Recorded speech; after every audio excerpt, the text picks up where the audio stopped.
Matthew Gackins, welcome to Business Insider. Thank you very much, General Mark. Manager of Power Down, and I'm learning all about shock absorbers and stuff like that. So let's talk about second generation. What do you guys do? Power Down specialise in the design and development of shock absorbers for commercial vehicles, 4x4s, buses, and also special application vehicles. So what we actually do is we Australianise our suspensions for vehicles. A lot of vehicles come over here which are designed for the US or other parts throughout North America or Europe. So therefore some of their suspensions aren't really adequate for what we do here in Australia. So therefore what we do is redesign components so they last in Australian conditions because of our longer distances, climatic conditions, and also overall harsh conditions in general. That's why we have to go about and do these kind of things. A very specialist area. Absolutely, yeah. So it's more sort of looking at niche markets rather than looking at the general population where it was sort of like passenger cars or things like that. So it's heavy duty, rough road. That's correct. Mining vehicles? Yeah, we do some mining vehicles up to a certain level, up to around about 150 tonne we go up to. So about the road train spec is probably where we sort of exit the market, and then you move into the heavier markets where sort of Komatsus and Caterpillars, which are more sort of specialised applications in themselves. So 30 years old. What are a couple of the big moments in that history that you recall?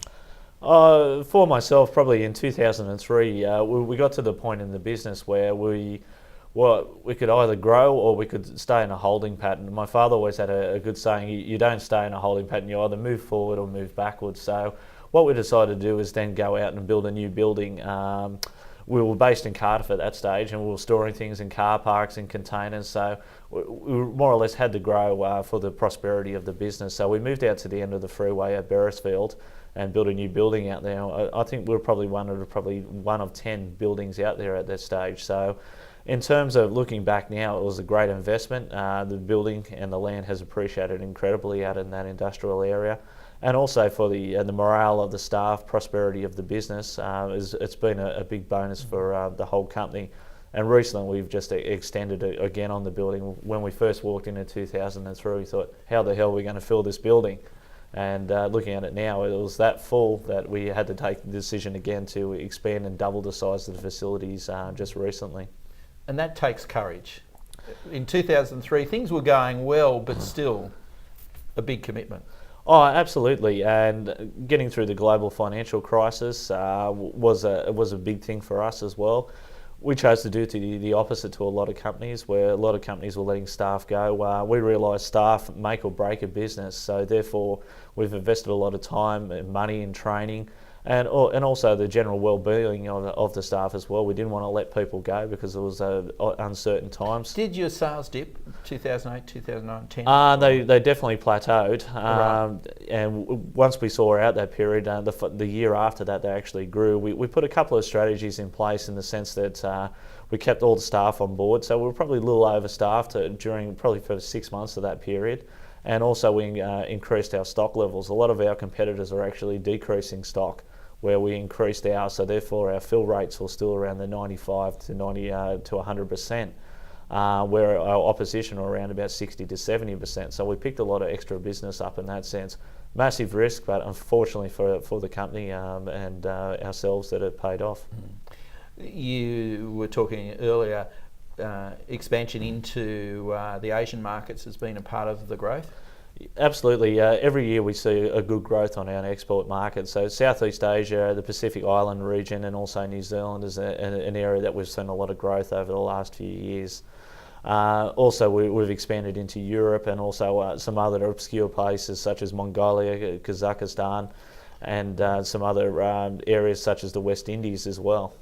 And who gets to go to Mongolia? Unfortunately, no one. Well, unfortunately, the way you want to look at it, no one has been there as yet. That came over the internet, actually, just an inquiry out of the blue. So it's very surprising. We do tend to get these kind of things, and you just say, well, basically, we'd like the cash up front, before we start packing the order, 50%, and the money comes in, which is, it's very surprising at times. Yeah. So websites work? Absolutely. Like a website is a 24-hour billboard or a 24-hour advertisement. So it's something that we do put a lot of time and effort into, because it's something that's it's viewed all over the world, and also it's good follow-up after trade shows and things like that. Also, when we do overseas trade shows, you can direct people to the website for a bit of after information or afterthought. They can have a look at our products. So where are the challenges for you guys? The biggest the challenges for us is obviously growing pains. We've got some great ideas ahead of us and good projects in place. It's obviously financing those projects. We tend to like to finance all our within without going outside and getting bank loans and etc. or overdrafts to fund that. Also, keeping up with all the new legislation changes. It's getting harder and harder to do business in Australia. There's a lot more obstacles being put in your way. Some of those are good things, other things are a lot of bureaucratic paperwork and also a lot of hassles. Is it about, let's be specific, the red tape that is flawed and weighs heavily on you? What sort of stuff is that? Employment law is a big one. We have a very low staff turnover, but unfortunately, if you get the person who's wrong for that position, it's very difficult to remove them from that position, or even to counsel them in that role as well. So easily defined as a bully. Absolutely, yeah. So you to discipline a staff member, we have to take legal advice to make sure everything's done correctly, because it's very easy for a staff member to lodge a complaint, and fortunately to this day we haven't had one of those, but that's because we've taken legal advice on a lot of these matters, and it's really taken the power out of the hands of the employer and put it solely into the employees, where you've got to be very careful what you do today. Staff employment, and obviously there is a great relationship there. How do you get them involved in the process, the staff? We tend to have a very flat management structure. So basically, I'd sit above, and we have a management team in place, and underneath those guys, the management team, the employees, and there's a lot of engagement between the employees and also the management team to come up with solutions or workable ways to do things, and also get input from them as much as possible as well, because as I was saying earlier on, they're probably the most valuable resource of a company. Yeah, indeed. You don't realise that until you actually have to pay them, and then you get value. Absolutely, yeah. It's a engineering, technical based. Is that where the real strength is, the way you look at solving problems at a technical level? Absolutely, yeah. We draw on always a lot of experience there. Some of our staff members have been 10 to 15 years with us, and also with my father, myself. I've been there over 20 years myself with the company.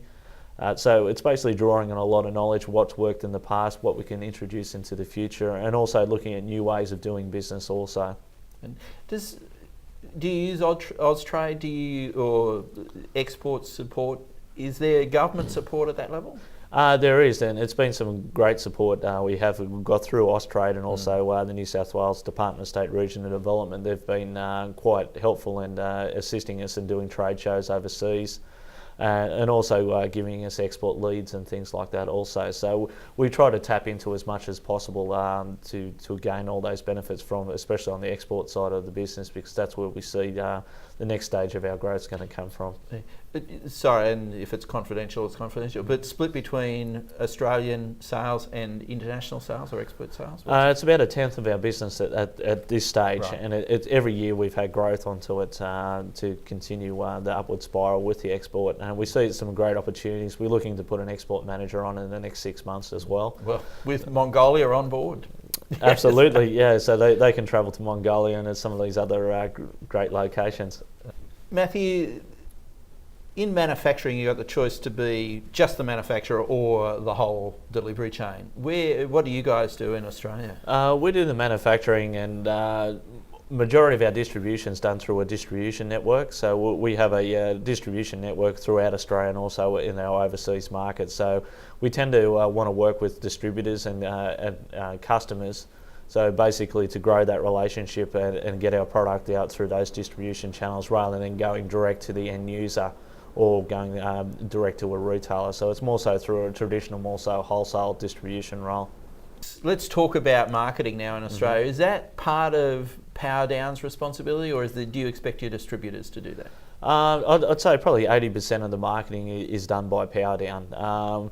In the sense that we'd like to put a pull strategy into place, basically where we advertise to the end users, create demand that way, and bring them to our distributors. So it's part of our sales model that we're backing up those distribution channels with advertising, internet services, marketing, shows, those kind of marketing activities that we take on ourselves, so we can support our distribution network and assisting them to sell our product. Okay, let's talk about your internet site. I've just previously been a little less than complimentary, but it's an extraordinary site, very focused. Before I said quite simple. Yeah, but it obviously works. What we want to do is generate traffic through Google and some of the other internet search engines. So basically, by keeping it simple, it allows those search engines to get in there to pick the keywords out, so we get high rankings when you actually put our name or the product into the actual search engine. Also, we want to keep it simple so people can get the information quickly. They don't have to go through multiple screens, or it takes them a long time to find their information. You've basically got 3 to 5 seconds to grab someone's attention if it's relevant or not. It's probably even less these days. If we haven't grabbed that attention with that 3 to 5 seconds, if you make it too complex, well, you failed in your marketing efforts to generate that traffic. I'd go as far as say anyone watching this should go and have a look at Power Down, because it is a great example of how you build a site for your customer, rather than for someone's ego to say, okay, we've got to have the fastest, most colourful, most shiny website. You guys do it well. Oh, thanks, Mark. And that's something that we've learned through over time. We used to have a very flashy site with a lot of flash and banners and things like that. The biggest problem by doing that was very slow to load, and also people now with iPads and other mobile devices, flash doesn't work on there any longer. So they're the things that you've got to keep up with technology, and also be able to grab your market quickly. Because it is an emergency issue quite often. I would think your clients or prospects come in because they have an issue they've got to address within the next 12 hours. Oh, absolutely, especially in the transport industry. If a vehicle's not moving, or those tyres aren't turning on the road, that vehicle's not making money, so it's sitting on the side of the road. So in the majority of cases, people want to be able to get a product quickly, get the problem fixed, and get that vehicle back on the road as soon as possible. So if they go to our website, they want to find out how to contact us as quickly as possible, so we can direct them to one of our nearest distributors so that we can get that vehicle back on the road as soon as possible. So it is about technology and speed. Is that what Power Down's about, do you think? It's probably getting goods to market as quickly as possible, or having those goods in a JIT sort of environment where we can have it available to the customer as soon as possible.